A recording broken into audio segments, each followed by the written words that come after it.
Bismillahirrahmanirrahim. Assalamualaikum warahmatullahi wabarakatuh. Kita masuk kuliah biokimia. Alhamdulillah. Jadi kali ini kita lanjutkan pembahasan kita. Jadi hari ini kita membahas tentang asam amino dan protein.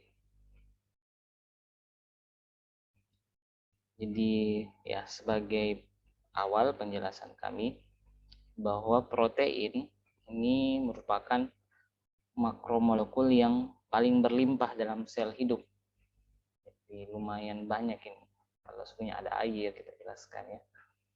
Karbohidrat, termasuk ini juga protein merupakan bentuk makromolekul yang besar ya.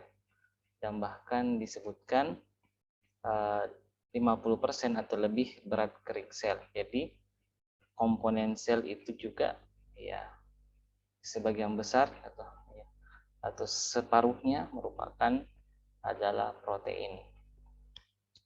Nah, ini gambar yang kami tampilkan contoh-contoh bentuk-bentuk protein yang ada di alam. Misalnya kunang dapat memancarkan cahaya kuning yang berkedap-kedap. Dan ini disebabkan oleh adanya senyawa protein. Nama proteinnya namanya luciferin yang terlibat dalam reaksi oksidasi dan respirasi. Jadi ini bentuk penampakan dari senyawa protein luciferin. Kemudian pada sel darah merah, ini mengandung senyawa protein yang sering kita sebut dengan hemoglobin. Ini berfungsi sebagai alat transport oksigen dalam tubuh manusia dan binatang. Kemudian pada cula badak. Ini cula badak merupakan kumpulan protein keratin, jadi nama protein adalah keratin, yang membentuk struktur yang kuat dan ini berfungsi sebagai alat pertahanan. Luar biasa ini protein. Nah, kalau tadi kita bahas bahwa protein secara umum kalau kita sebut sebagai komponen utama dalam semua sel. Nah, kita bisa lihat bahwa protein sebagai unsur pembentuk struktur sel. Tadi di slide sebelumnya bahkan dikatakan separuh atau bahkan bisa lebih merupakan komponen sel. Nah, ini misalnya dalam rambut. Nah, ini struktur pembentuk struktur sel. Ya, misalnya dalam rambut, wall, kolagen, jaringan penghubung membran sel dan lain-lain. Ini jadi disusun oleh suatu protein. Atau kalau ini sebagai penyusun. Atau ini sebagai protein yang aktif. Nah, seperti misalnya enzim. Nah, ternyata enzim itu merupakan sejenis protein. Nah, dia berperan sebagai katalis segala proses biokimia dalam sel. Nah, jadi bentuk-bentuk enzim tidak lain merupakan adalah satu untuk wujud dari sebuah protein. Nah, selain enzim, kita juga mengenal protein lain yang umum yang kalau sini disebut sebagai protein yang aktif, itu hormon, toksin, antibodi, antigen, dan lain-lain. Kemudian, ciri-ciri molekul protein, strukturnya protein. Yang pertama, berat molekul yang besar. Molekulnya besar, ribuan sampai jutaan. Yang kemudian dua, umumnya ini terdiri dari 20 macam asam amino yang saling terikat oleh ikatan peptida. Kemudian ciri yang ketiga, yang disebutkan di sini dalam slide yang kami sampaikan, yaitu terdapatnya ikatan kimia lainnya seperti peptida. Jadi kalau ikatan utama pada protein itulah ikatan peptida, tapi untuk ini dalam beberapa unsur-unsur atau yang lainnya, selain ikatan peptida ada juga ikatan hidrogen, ikatan van der Waals, ikatan proton polar, dan ikatan ionik yang merupakan umumnya ikatan-ikatan yang ada pada biomolekul-molekul di ikatan kalau di sini ikatan yang yang termasuk ikatan yang lemah lah. Kemudian yang keempat, ciri molekul protein itu strukturnya tidak stabil terhadap beberapa faktor. Jadi dia sensitif atau peka terhadap seperti pH, radiasi, temperatur, pelarut organik, dan deterjen.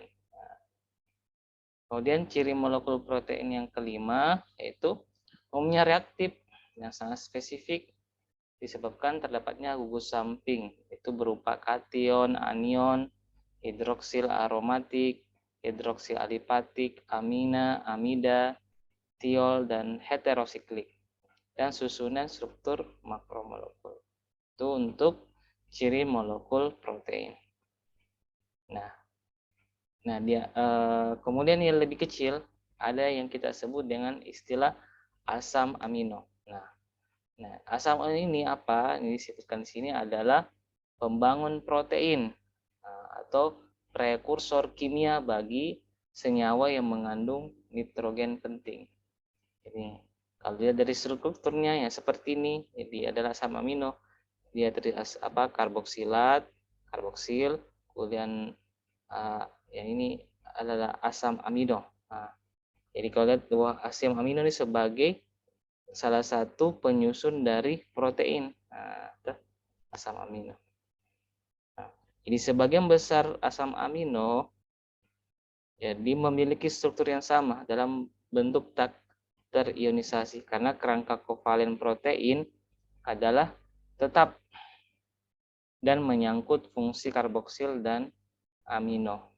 Maka gugus R yang di sini samping memberi satu kedudukan bagi sifat-sifat fisik dan kimia asam amino dalam rantai protein ini alfa amino. Jadi struktur umumnya ini asam amino. Nah, kalau kita lihat ini, jadi secara umum, secara besar, yang kasih perbedaan ini R-nya yang berganti. Tapi struktur utama itu ada karboksil dan asam alfa amino dan R yang nanti bergantian. Nah, kita lihat NH2 karboksil. Ini ada karboksil, ini alfa aminonya. Nah, ini R-nya yang berubah. Nah, ini ada karboksilatnya semua sama. Nah, ini beberapa contoh, ini penggolongan 20 asam amino yang umum dalam protein. Yang pertama ini gugus rantai cabangnya hidrofobik. Nah, hidrofobik itu berarti disusun oleh hidrokarbon, ya hidrokarbon. Hidrofobik yang takut air. Ini metana CH3. Ini apa ini? 3 ya bercabang ini metil apa ini?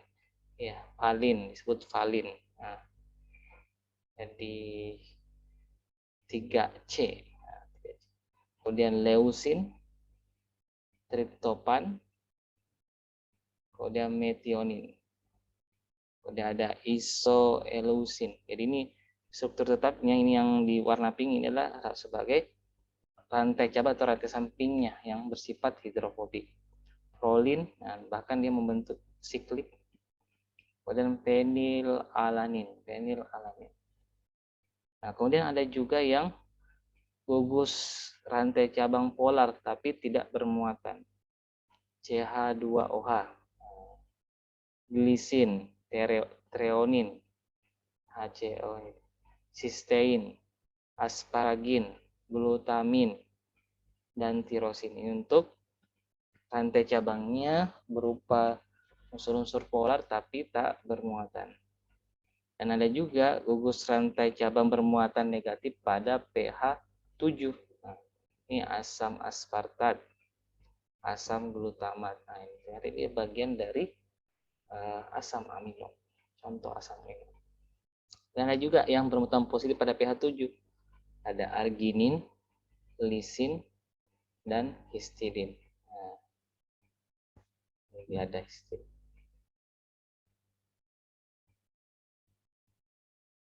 Terlalu cepat. Nah, sifat asam basa asam amino.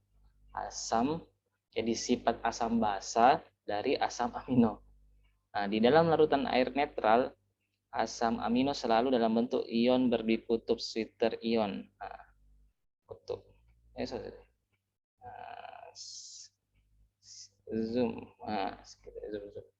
Nah, apa itu sweeter ion? Sweeter ion ini disebutkan sebagai ion dua kutub.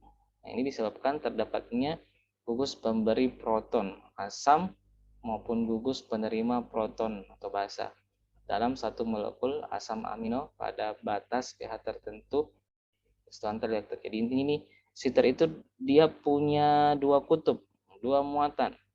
Jadi ada yang berperan sebagai asam, ada juga yang berperan sebagai basa.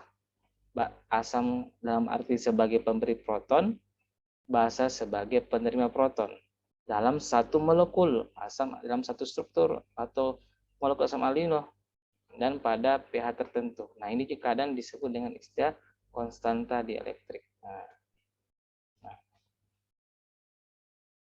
jadi ini kalau dilihat strukturnya, jadi ada non ionic form.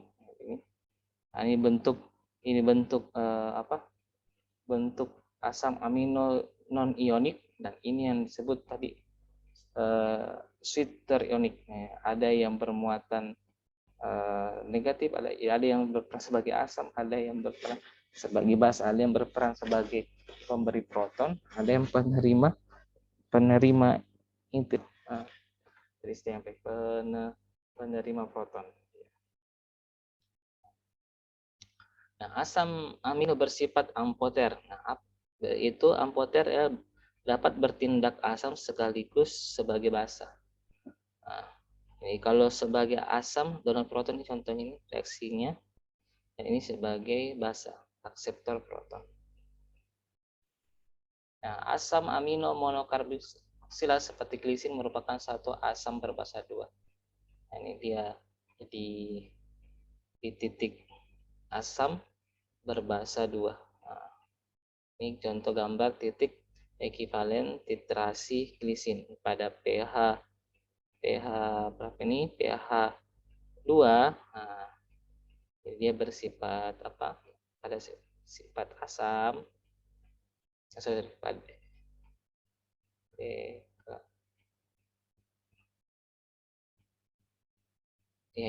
ya pada ini pH asam, ini pK-nya 2,34. Nah, ini dalam bentuk ini ya dia berperan sebagai asam, ini pemberi apa? Proton. Nah, ketika dia basa dia berperan sebagai penerima proton ini karena adanya gugus karboksilat sini gitu. Nah, kemudian reaksi kimia asam amino. Jadi ini ada beberapa reaksi-reaksi yang bisa dalam rangka untuk menganalisis. Nah, yang pertama sini ada reaksi ninhidrin. Reaksi ninhidrin. Jadi ini reaksi ninhidrin itu untuk penentuan kuantitatif asam ini bisa di reaksi ninhidrin ini bisa prinsipnya dimanfaatkan untuk penetapan kuantitatif jumlah kadarnya atau konsentrasi asam amino. Ini dengan cara memanaskan asam amino, atau memanaskan campuran asam amino atau dicurigai atau yang mau dilihat kandungan asam aminonya, bahannya, dan ninhidrin atau reaksi ninhidrin. Nah, kemudian akan terjadi larutan berwarna biru. Nah, ya intensitas warna birunya ini dapat diukur dengan menggunakan spektrofotometri. Nah, ini kalau kita temukan ninhidrin ini bisa kita ukur. Kemudian yang berikutnya reaksi Sanger. Nah, bukan reaksi Sanger. Ini reaksi antara gugus alfa amino dengan 1 fluoro 2,4 dinitrobenzen, FDNB, dalam suasana basah lemah. Ini bisa dipakai untuk menentukan asam amino N, ujung suatu rantai polipeptida. Kemudian reaksi Danzel klorida. reaksi dansil klorida. Ini reaksi antara gugus amino dengan 1-dimetil amino naftalen, 5-sulfonil klorida, dan sil klorida ditentukan dengan metode fluorometri. Kemudian reaksi Edman. Reaksi Edman ini adalah reaksi antara alfa amino dengan penilisotiosianat dalam suasana asam dengan pelarut nitrometan. Nah, hasil reaksinya ini dapat dipisahkan dan identifikasi dengan kromatografi. Nah, dan digunakan untuk penentuan asam amino N ujung suatu rantai polipeptida. Ini tadi sama dengan ini ya, reaksi Sanger ya. Kemudian reaksi Basa-Schiff. Nah, ini reaksi reversibel antara gugus amino dengan gugus aldehid.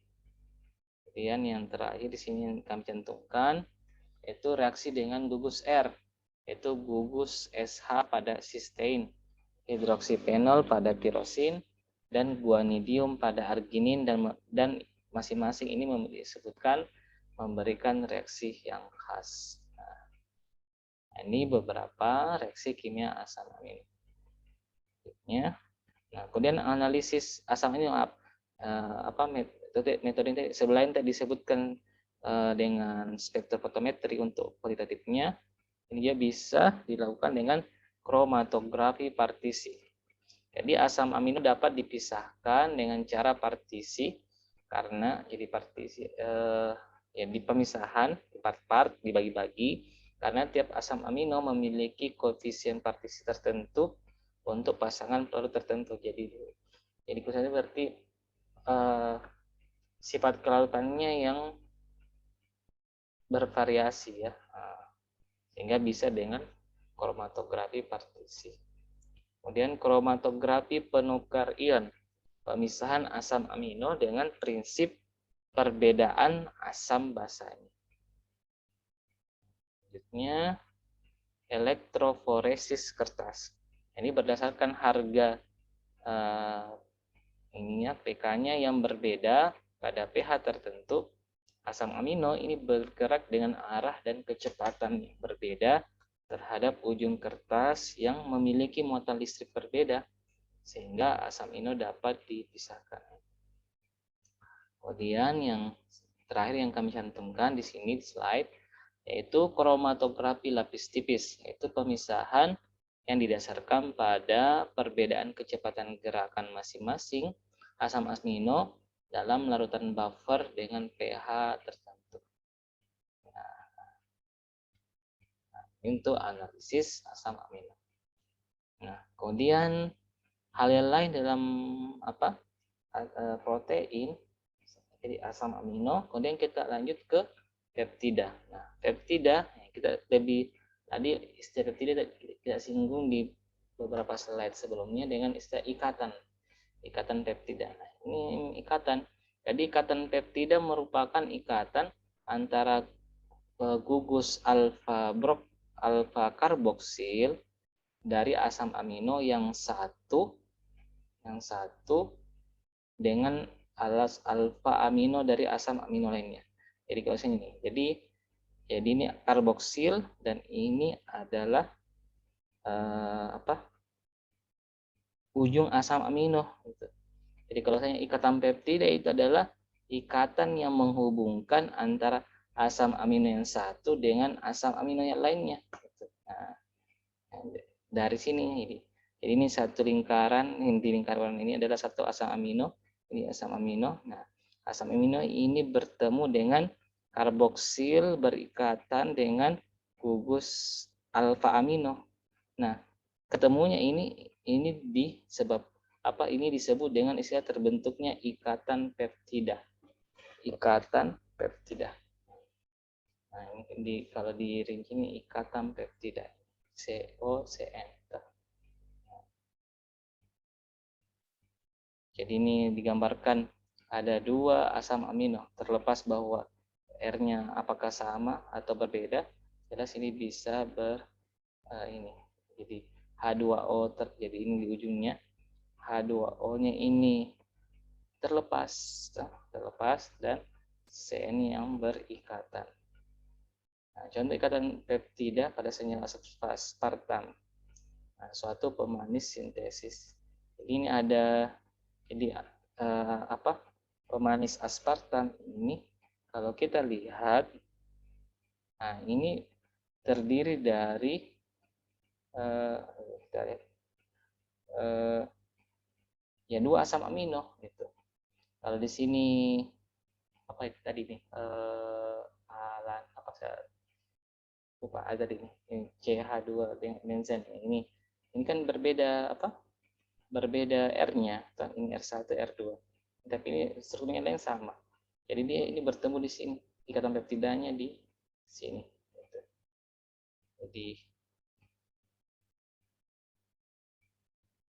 Jadi ikatan peptidanya di sini.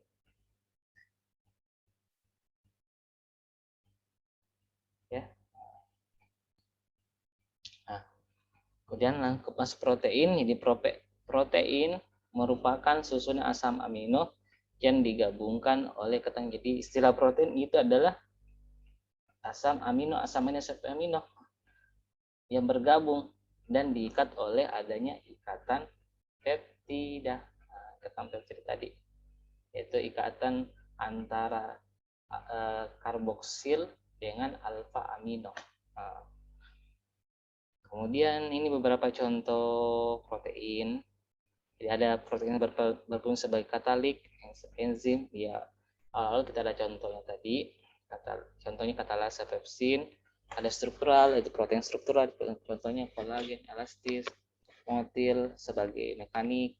Contohnya keratin. Ada penyimpanan, aktin, myosin, kasein, pengangkutan, pengatur dari metabolisme, sel dan perlindungan dan penangkap toksik.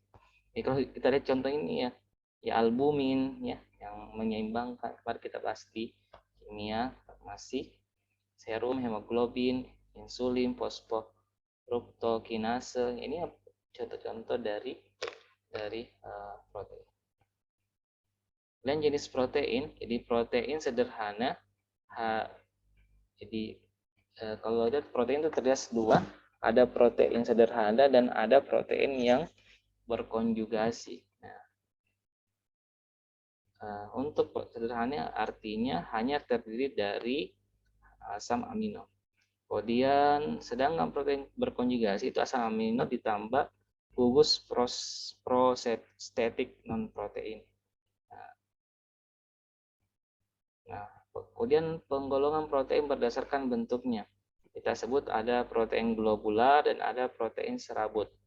Disebutkan globular itu adalah perbesar dulu. Jadi globular yaitu rantai polipeptida berlipat menjadi bentuk bulat padat atau globular.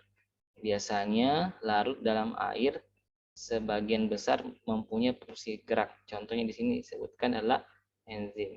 Kemudian protein yang satu disebut protein serabut, yaitu rantai. Jadi protein yang bentuknya berbentuk rantai polipeptida memanjang pada satu sumbu membentuk serabut panjang dan tidak larut dalam air.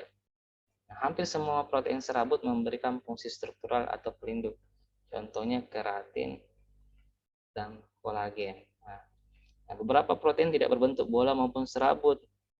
Globular bulat, misalnya miosin dan fibrinogen, artinya tidak masuk di antara kedua ini. Ini protein dari sisi bentuknya.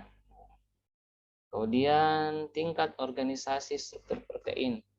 Jadi ada struktur primer, sekunder, kuartener, terbalik ini. Primer, sekunder, tersier, dan kuartener. Kita mulai dari ini. Yang primer maksudnya hanya urutan asam amino dalam rantai polipeptida dan satu jembatan sulfida dalam rantai protein. Struktur primer diselenggarakan oleh ikatan-ikatan peptida yang kovalen. Kemudian struktur sekunder, nah ini banyaknya struktur helix alfa atau lembaran berlipatan beta yang beraturan dan berhubungan dengan struktur protein secara keseluruhan.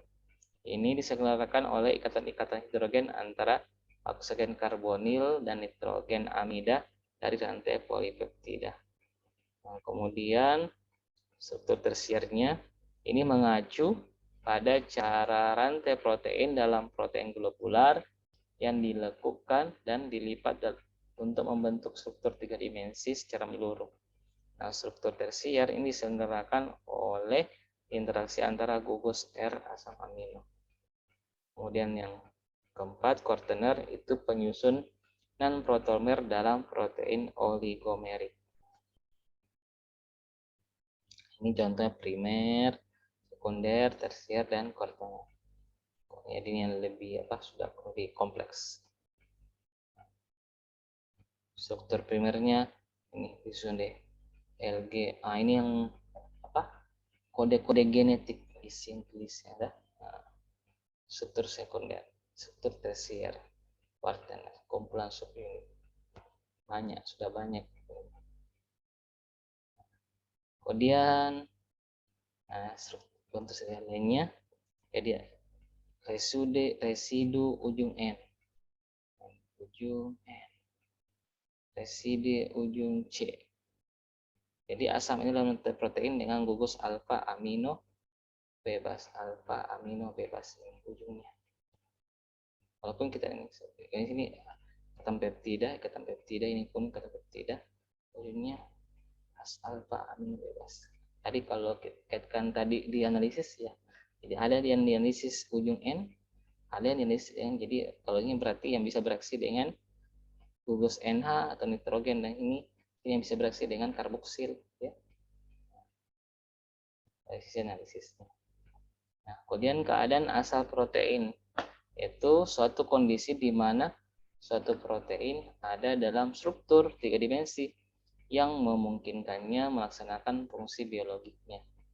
Nah, kemudian keadaan terdenaturasi, ini istilah denaturasi protein, yaitu kondisi di mana terjadi perubahan struktural, reversibel atau irreversibel pada satu protein yang menyebabkannya kehilangan semua atau sebagian dari fungsi biologiknya.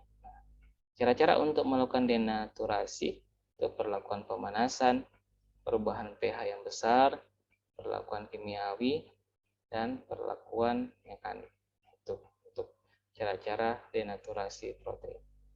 Oke, alhamdulillah, terima kasih atas perhatiannya.